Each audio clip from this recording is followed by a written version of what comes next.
where were you when you found out the news that President Trump had been shot? And at this point, we can confirm that, correct? I saw reports yesterday. It was shards of glass. I even saw these news reports in which they stated that he fell during an event. If we could pull these up, Jake, these are the news reports from Saturday where it's, here we go, CNN, Trump, or what is this? The Washington Post?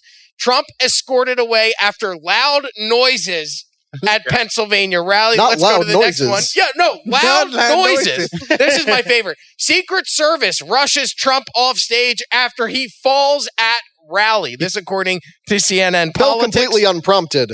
Nothing caused that. USA Today. Trump removed from stage by Secret Service after loud noises startled former president crowd. Yes, I would say getting shot in the head for the poor firefighter, that's going to startle the audience. Secret Service rushes Trump off stage after popping noises heard at his Pennsylvania rally. This according to NBC News. Popping noises is what it is now. And is there one more or is that the final one?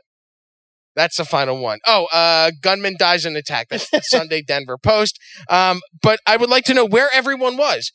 Vinny, you first. Where were you when Trump was shot? 6:11 p.m. He is in Pennsylvania on stage at a rally. The shots break out. Where are you? How did you find out the information? What are your initial thoughts? Rob, you guys actually won't believe this. So me, Pat, there were 16 of us. We went to go watch a movie in New York called Fly Me to the Moon. Woody Harrelson, what's her name? Scarlett Johansson. Oh my gosh, she freaking killed it. And who's the guy that kind of looks like he has Down syndrome? The lead. Who's the guy? I don't want to start guessing who looks like they have Down syndrome. 21 Jump Street. Huh? Is it the star Channing Tatum? Ray Romano? Channing Tatum looks like he's on the spectrum. But anyway, that being said, wow. Guys, this movie, guys, horrible movie. Great acting from Woody Harrelson and Scarlett Johansson. But it's a movie where they're trying to get to the moon, but then Woody Harrelson, who's the CIA, is in there, and he's like, we're going to fake it. They built a studio to shoot the moon landing. So, guys, it's so random. Guys, and it's basically trying to say, hey, it's trying to quell rumors that we didn't. So to me, it's a propaganda video movie. That's why it sucks. It costed over $100 million to make and only made like less than 10 million. Yeah. So that being said, we leave and I'm talking with Pat's son, Tico, and he goes, Uncle Vinny, you really think we landed on the moon? I go, I don't think the initial time, no. And he goes, really? Why would the government lie? And I go, they've lied. No, dude. And I go, because we landed on the moon in 69, they're saying? In 63, they shot and killed JFK. And I go, the government lied. They've been lying this whole time. I was talking about the JFK assassination. Guys, my hand to God, we get in the car, and this is my time because I want to be away from my phone. I check my phone, and I see the boom, and I see him grab his ear, and I go, Pat, they just shot Trump. And, dude, everybody was like, what? My body started getting red. My ears started getting, mind you, I was in the sun. We were at the beach. I started getting, and then I was like, dude, it was that moment, Rob, where you nailed it. Like 9/11, that moment where you're like, oh my God, is this really happening right now? And then the news, and then the videos, and then I saw those news bites of fireworks and fire, and I go, guys, they shot at him. They're trying to kill him. And I was like, the first thing I said was, we told you so. I go, we freaking knew it. It was coming. And yeah, man, it just, and then here we are right now. I'm still here. I'm still in New York. I was in my backyard. I'm doing drainage work and I'm putting in French drains in my backyard. And we had a heat warning on Saturday. Oh, so like the weather channels will say it's 110 degrees outside. Don't be outside. And I'm out back digging ditches. And I'm like, I am not in the best shape. So I'm like on the edge of having cardiac arrest. And I have a hammock. So I was like, I'm going to lay down in the hammock. I'm going to rest. I am covered in dirt from head to toe. Mm-hmm. And I have neighbors behind me, and I love them. And they like to play their music loud, and they like to watch their Fox News even louder. Right? So they have like a grotto, they have a pool, they barbecue. I love them. They're awesome. But, they'll be playing Eminem one night, and then it's Sean Hannity the next. You never know what you're going to get. And I'm laying in my hammock, and I'm like on the verge of heat stroke. And all of a sudden, I hear my neighbor's wife scream they shot Trump. And I thought I was like asleep. And I'm like, this can't be. what's going on? And then all of a sudden, my phone starts going off. It's you. Yeah. Yes. It's Robert O'Rourke. And all of a sudden, I pick up my phone. And I would like to think that I'm one of the first ones when it comes to reporting news stories in Valuetainment. Like, whenever I see a news story, we have a special chat. I send it to Pat right away. Like, I am the guy that's focused on the news all day long, and I missed it. I missed the biggest story. And then I'm laying in a hammock. And all of a sudden, so we decided to do the live podcast. But the second that it came down, here's what I did, Vinny. I called my son. My son was at his mother's house for the weekend. And I called him. I said, Ben, I want you to remember where you are right now and what you're doing right now. And he said, okay, why? And I said, they shot the president. And I said, this is going to be a moment that you will never forget. It's so weird. I had this same exact conversation with him 2 weeks ago at the debate. We were watching the debate together, and I said, Ben, remember where you are right now, because right now you're watching the President of the United States candidacy end live on national television. We are an embarrassment to the entire world because the president cannot form a coherent sentence.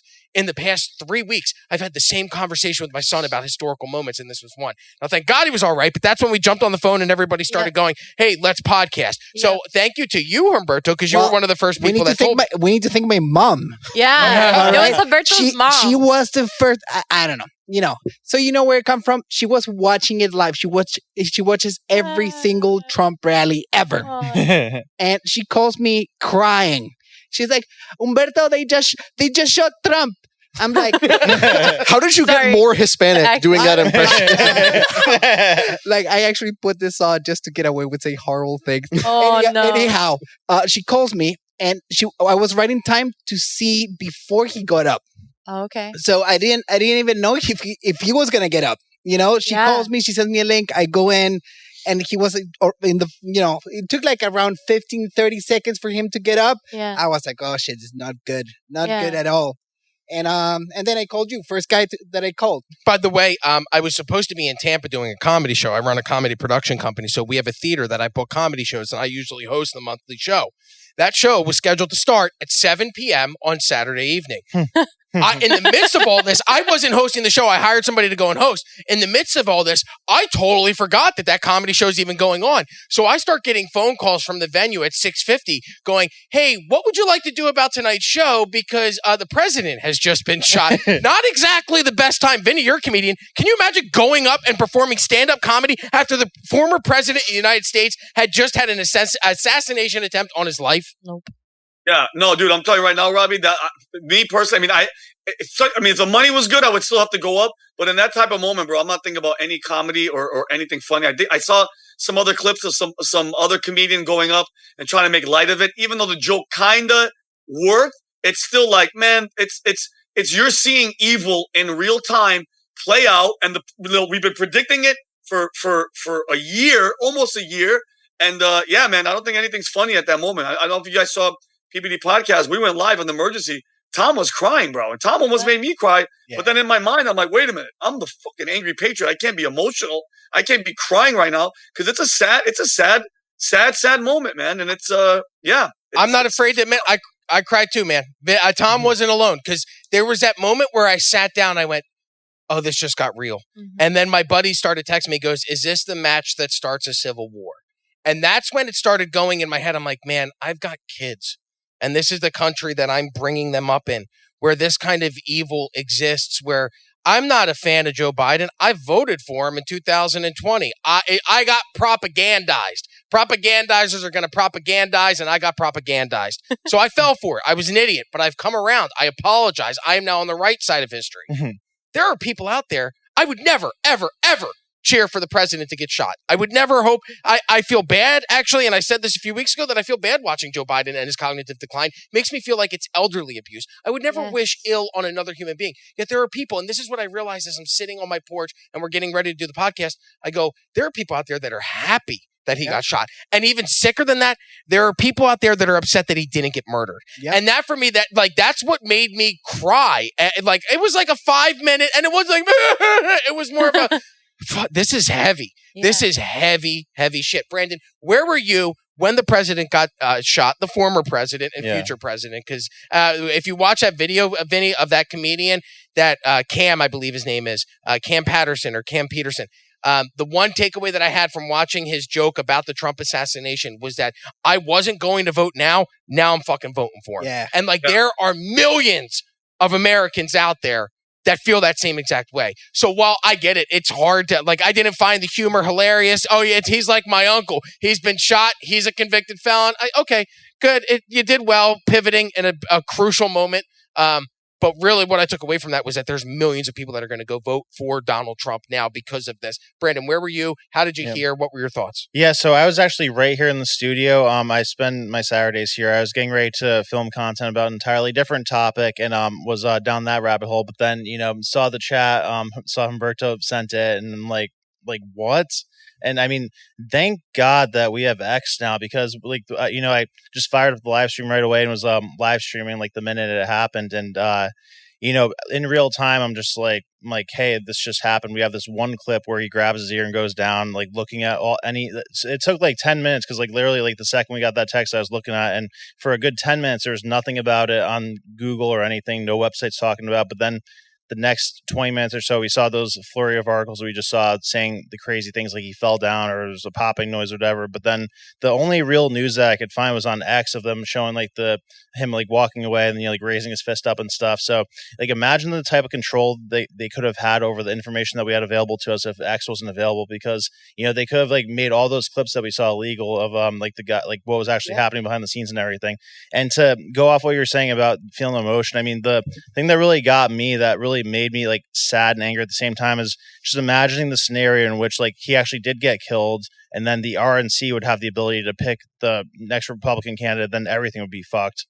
I want to go to Kelly and Connor, but quickly, you mentioned something about X. Yeah. And there was a moment, February 27th of 2012. It was the Chardon High School shooting in Chardon, Ohio. I was working on the radio in Cleveland, Ohio at the time. Mm-hmm. Twitter was in its infancy. It's 3 years old. Yeah. That shooting happens. And at that moment, I realized the power of Twitter, because what happened was we started searching on Twitter from students who were in the school. Because at that point, again, it's 3 years into its infancy, but every 15, 16, and 17-year-old was on Twitter. Right. So as a producer, we hear that this shooting happens at a nearby high school, but the news media is slow to report it. They're like, breaking news, this shooting's going on.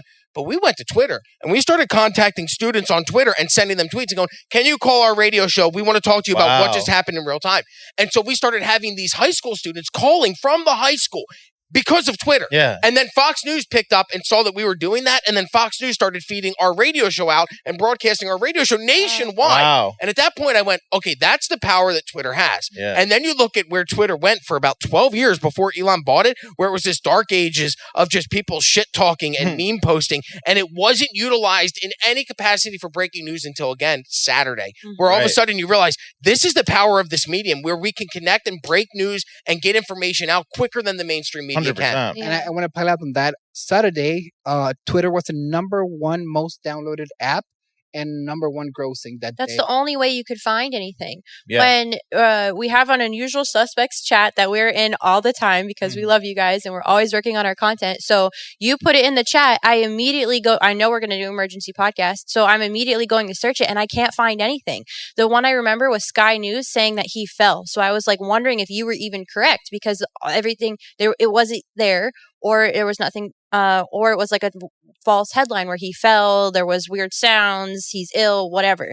So, the fact that I could only find it on Twitter in the links that we were sending in the chat afterwards just reinforces your guys' point that Twitter could be just the new news. Your initial reaction to Trump getting shot? I thought about my grandma and how she'd be crying. She's no longer with us, but I immediately texted my family because as much as we are Republicans, we have a hard time. Sometimes we had a hard time voting for Trump this time around, the second time around, but we're staunch Republicans, and it's just I still respect President Joe Biden because he's my president and he's the one that's elected. He's hopefully running the country with his team. I would never want this to happen to him or any other president. I want to show respect to the president. The fact that Donald Trump was a former president and probably our future president, and that this could happen to him, and in such an egregious way, that all of these errors in the Secret Service and the opportunity, the 1 second he turns his head, the fact that this could happen and that it almost did happen, it's so hard for me to talk about this. It's so hard for me to watch all of the footage because it's so scary to me. It's so scary to me, and everybody's reactions too, which we're going to talk about later. People that are like, "Oh, I'm so sad it missed." It makes me really struggle to have faith in humanity if people can react like this and support violence in this way. It makes me really sad. I agree. It's super heavy, and I'm scared. I'm so scared. But it reinforced my faith in God because I can say now, Trump. He's endorsed by God. That's the only I know. Like, 100%. what are the odds? Endorsed by God and endorsed by Elon. That guy's gonna be the next president of the United States. I said it now. But 100%. you shouldn't sleep on this. Okay, go ahead. No. 100%. My faith in God is the only way that we're gonna get through this part and get through this election cycle. And I'm scared. Like, I can't wait for like Vinny to come back. My friend Steve's out of the country right now. I can't wait for him to come back because I just want to live at their houses, like with them, and I'm like, can you protect me, please? Like, I'll do everything else, just like protect. Like, I'm very scared because I went around all weekend though wearing this shirt. I had to wash it a couple times. I saw Humberto yesterday. I texted Vinny. I was like, I'm angry and I'm in shock and I'm scared. I'm scared too. Kelly, in the end, we win. That's what it is. We win. Yeah. Guys, and Alberto actually nailed it, bro. Like, listen, say what you want. They have tried everything but what these demons don't understand, bro. God, it's the verses in Romans, bro. God picks the powerful leaders to control and, kind of run the world. Dude, God has literally armor around this guy, bro. When are they going to learn? You can't get rid of him, okay? And the more you mess with this guy, the stronger he gets. And I've been saying this for years. The left should have just left him alone. Leave him alone. He would have been leaving in November. Yep. But now you guys are exposed. You're out in the open. You're trying to kill him. When I say that, guys, don't believe this one assassin BS. Okay, to me, that's all bullshit. I believe in MK Ultra because it's a fact. In the 50s to 1973, they say they canceled it. They were doing mind control to create assassins. Okay, and it worked. And now that they're saying, oh, we stopped doing it, I don't believe in none of that shit. I don't believe, and we're going to get into the details, climbing, sniper looking. And mind you guys, I'm a marksman in the rifle and in the handgun. We're getting into it. That's all bullshit. Everything was all BS. And it was just a bunch of failures. Whoops. Where at the end of the day, nobody gets held accountable, but we'll get into that. Let's get into the footage. But before we do, Connor, where were you? Your reactions to the president being shot? I and my wife were over at my wife's family's house, just hanging out, having a family movie night, dinner. I'm pretty sure we just put in Top Gun, to watch over there. The new one or the original? One. Okay. But They're both we good. love What both. was that? That's besides the point. That was just what happened to be on. But suddenly my phone's going off. It's Humberto saying, my mom was watching the live stream and says they shot Trump. So as soon as I got the text, I'm like, well, there goes my friggin' weekend. Because as Rob alluded to at the top of the show, my beloved partner in Undermining Democracy, Shane Devine, got a really good opportunity to go study in Greece for a while. So he has moved on to that. We wish him all the best. But what that meant is that now I'm the one who has to cover every single thing that comes across. I even sent him a text like, you picked a hell of a time to leave, you bastard. As I sat down and then spent the rest of the evening providing minute-by-minute breaking updates at VT.com. You can go back and read along with that as well. Job.